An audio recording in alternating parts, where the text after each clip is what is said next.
Good evening. I'm about to open the meeting of the Mayor and Council of the City of Groton for October 1st. Clerk Patrick, would you please do the roll call? Yes. Present are Deputy Mayor Lawrence Garish, Councilors Jill Rusk, Stephen Sheffield, Guinevere Depot, Rashad Carter, Clerk Deborah Patrick. Excused are Mayor Keith Hedrick, Councilor Jamal Beckford, and Finance Director Ron Newhouse. Thank you. Salute to the flag, please. I pledge allegiance to the flag of the United States of America and to the republic for which it stands, one nation, under God, indivisible, with liberty and justice for all.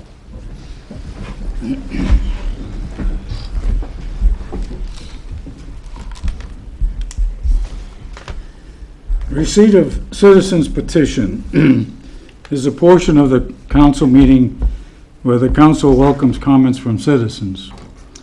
To address the council, please sign the sheet on the table at the front of the meeting room. When you are recognized, please approach the podium, clearly state your name, address, and speak into the microphone.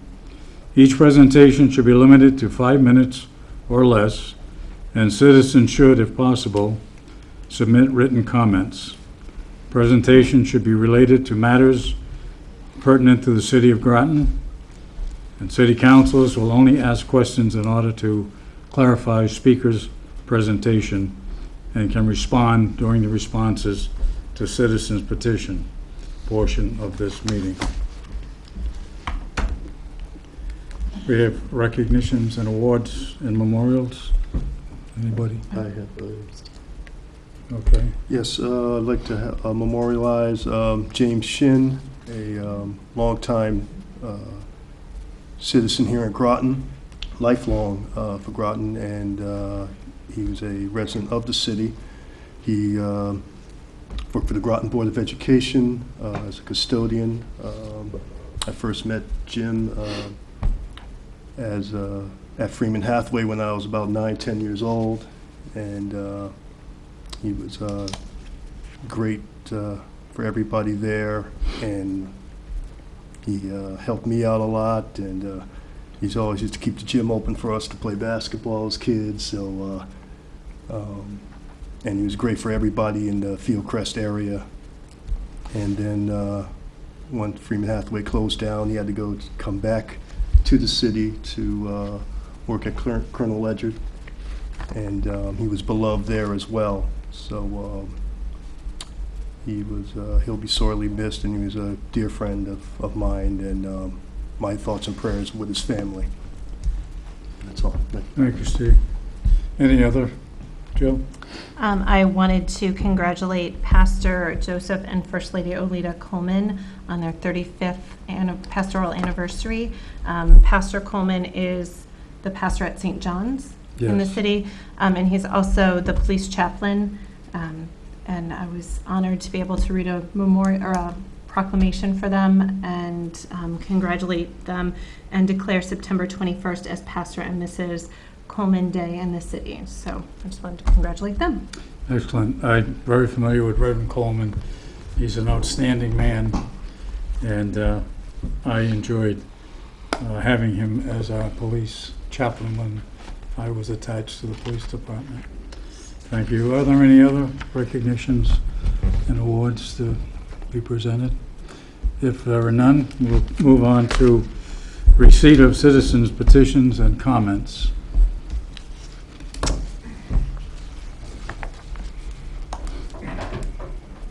Thank you, Deputy Mayor Garish and City Councilors. My name is Jean-Claude Amboise. I live at 169 Shinnecossett Parkway in Groton. I come before you tonight to discuss the November 6th question that will be on the Groton ballot. It is about the charter, proposed charter amendments and revisions.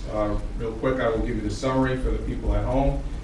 Our goal, I am actually, to give full disclosure, I am the chairman of the Vote No Political Action Committee that is informing the public on the reasons why to vote no. First of all, it would abolish the Groton's representative town meeting. All powers would then transfer to the town council except for the adoption of the annual budget. This is critical because the city of Groton has 10 current representatives that advocate on the city's behalf. It will be eliminated and replaced with two Board of Finance members with no effective power. The City Council's adopted budget will be submitted to an annual referendum vote at which electors may reject the town operations budget and the Board of Education budget as being too high and too low. So let me just make this clear for the public. You would have a yes vote if you accept what they've done, or two no options, either too high or too low. So I use this analogy. Let's say, for example, the Board of Education submits a budget, 1,000 people come out and vote, 450 people are in favor of what the Board of Education and the Town Council has approved, and the remaining 550 are split evenly amongst yes too high, no too high, and no too low. The vote would fail. So the majority of the people had said out of those 450 that we want the budget as it is, yet it would still go back to another referendum vote, which would then cost the taxpayers at least $20,000 per each referendum vote, and that goes on unlimited until it gets passed. The RTM role in vetoing new ordinances, as we just had previously at the RTM in the last 2 weeks, would be replaced by action of the Town Council. And the only recourse that the individuals would have towards a Town Council ordinance would to petition 5% of the registered voters and petition them, and then when that referendum vote were to happen, 15% of the elected, the people that are registered to vote would have to vote in that election. So that would become a minimum requirement. This is kind of perplexing to me because the annual budget referendum presented by the charter revision has no minimum voter turnout. So every other mechanism we have in Groton government has a minimum voter turnout, but yet this does not. Groton Town Councilors, this is one that's very critical, would have a 4-year term replacing their current 2-year terms. The proponents for the charter changes say that it's your right, it's your vote. You are actually losing votes because you will not be able to vote out ineffective leaders every 2 years. They would also require that with the elimination of the RTM that there would be a Connecticut general statute applying towards minimum minority representation on the town council. That means that the individuals who vote every year in a municipal election have 9 choices of councils. You will only be allowed to pick 6. So, for example, if you had 6 individuals, let's say we look at 2017's election, Democrats swept, 3 individuals would end up being selected, even though the voters didn't vote them in. That does not sound to me like your right to vote. There are other proposal changes as well, considering the elimination of a code of ethics. And all charter changes may be found on the Groton Town website at groton-ct.gov. I think I got that right, groton-ct.gov. And you can contact anyone on Vote No Charter Revisions at votenocharterrevisions@gmail.com. There are too many changes and far too less representation. Please vote no. Thank you. Thank you for your comments. Anyone else care to speak? Yes. Mike Boucher, 16 Hillside Avenue, Groton. I'm just going to pass this out. This is a map I had with some comments. I had a request to read the following statement I sent to the City of Groton Freeman page on Facebook and the next door Groton page, on Groton Bank page. I came out with the following map that I'm passing out. The statement was, where you live, your income, if you own a home or rent, and the number of people in your household are all important factors poorly considered by the mayor and council when they voted to move the sewer tax from a property tax to a user tax. Then the vote by the mayor and council to increase the sewer budget by $3 million in 1 year has magnified the financial problems for the poor, renters, and families. Now problems with shortfall in the sewer revenue leaves us all vulnerable for a sewer tax rate increase to meet the needs of the sewer budget, which has ballooned from $2 million to $5 million in 1 year. Story time needs to end, mayor and council. You said, and this is one of the earlier things, on average, a typical customer can expect to experience a 23% reduction in annual expenditures, or approximately $60 from a shift to user charges. This typical customer makes up 92% of Groton's current water customers. Of course, we all know now that most of us are paying more, much more. You said we could save much on our property taxes by pulling out the $2 million for sewer, but property taxes barely dropped. stories about how you couldn't use winter water usage rates to give us a fair break on cleaning our cars and watering our gardens because winter water use was higher. Now you say summer use is higher and don't worry about the high tax you are paying now because you will use less in the winter. Of course, this means even less revenue for the sewer budget. Then you say, don't worry, it's seasonal, we have it covered. You say, don't worry about the first 2 months being 35% and 29% below needed revenue. Some of the revenue just has not come in yet. Seems it is never coming in. You say operation and maintenance are below budget, and that will offset the drop in revenue. But as it turns out, that's not going to happen either, as operation and maintenance budgets will increase throughout the budget year.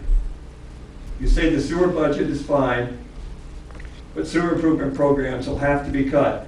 Now it sounds like city government will simply add to our property tax by bonding out those needed improvements.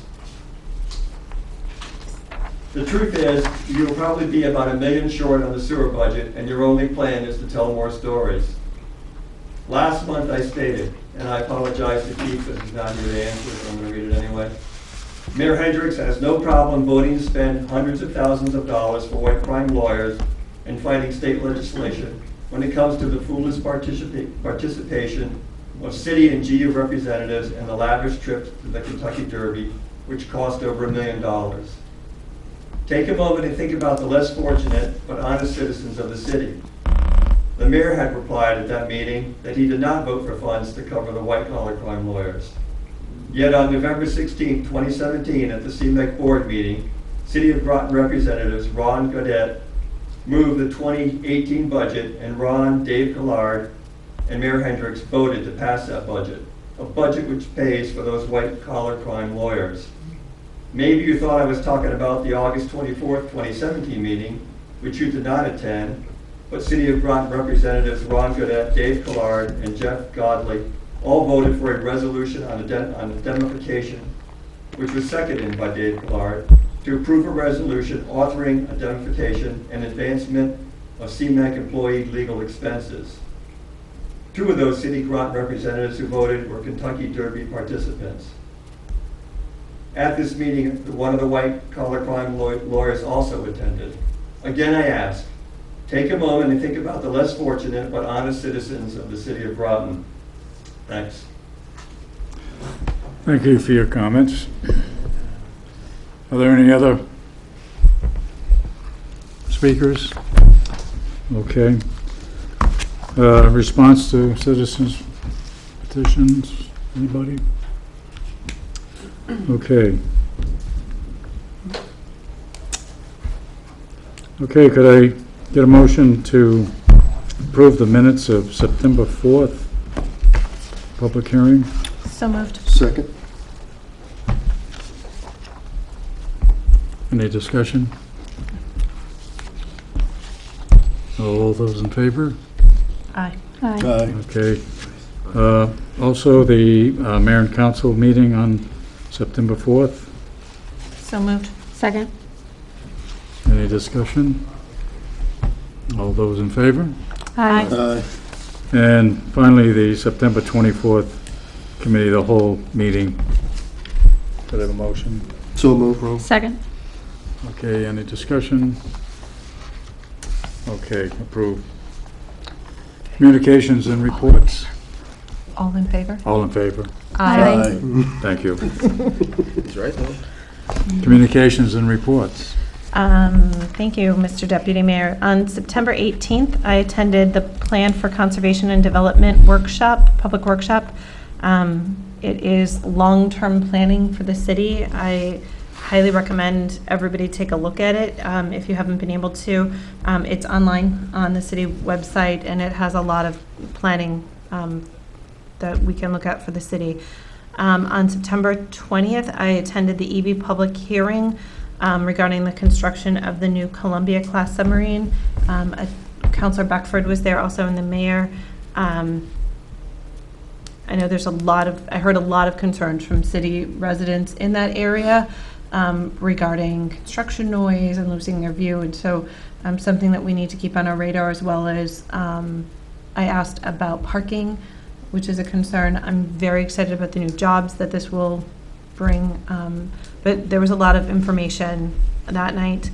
On September 21st, I attended the 35th pastoral anniversary for Pastor Coleman and Mrs. Coleman, and like I said, was able to read the proclamation. And then on September 22nd, I attended the support vigil for the Islamic Center of New London, which is down on Fort Street, with Councillor Beckford and the mayor also. Thank you. Thank you. Any other? Nothing to report. Nothing to report. Nothing? Well, I have a couple of things. On September 23rd, I attended the 28th annual Blue Mass for law enforcement personnel and their families at the Cathedral of St. Patrick's in Norwich. This Blue Mass is celebrated in all faiths, and it's a very, very impressive ceremony, very colorful, in a beautiful cathedral. And I was fortunate to be able to meet some old friends and make some new friends in the law enforcement community. And most important, I was able to witness the remembrance of two of our Groton City police officers who died during their tours of duty. One being Officer William Schneider and Lieutenant Thomas Forbes. So it was a very meaningful ceremony, and they do it every year. This was the 28th annual ceremony. Okay, new business. Could you please read the first one? Yes. Resolution R-18-10-105. Therefore, be it resolved that the mayor and council approve the placement of a memorial bench at Eastern Point Beach in honor of Dorothy LeMoine Aspinwall in Yes. accordance, thank you, in accordance with the procedures for consideration of beach and park memorials as approved by the mayor and council. I so move. Second. Okay, motion's been made and seconded. All those in favor, say aye. Any discussion? Any questions? Any discussion? All those in favor, say aye. Aye. All those opposed? Okay, the motion is carried and approved. Okay, there is no executive session, and I'll call for an adjournment. I move we adjourn. Second. Okay, thank you.